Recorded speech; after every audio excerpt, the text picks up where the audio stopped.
தேவனுக்கு மகிமை உண்டாவதாக. மத்தேயு 5ஆம் அதிகாரம் 43 முதல் 48 வரை.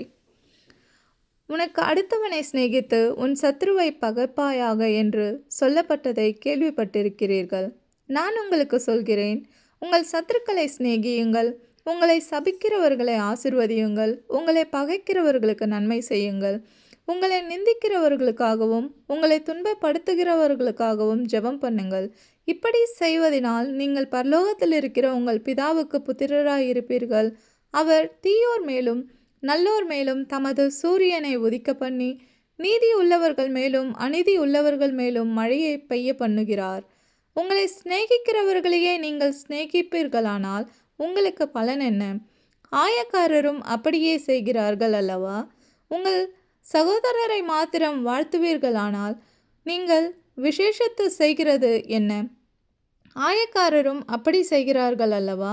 ஆகையால் பரலோகத்தில் இருக்கிற உங்கள் பிதா பூரண சர்க்குணராய் இருக்கிறது போல நீங்களும் பூரண சர்க்குணராய் இருக்க கடவீர்கள். இந்த வாக்கியங்களை கொண்டு தேவன் தாமே உங்களை பூரண சர்க்குணராய் மாற்றுவாராக. தேவன் தாமே உங்களை ஆசீர்வதிப்பாராக. ஆமேன்.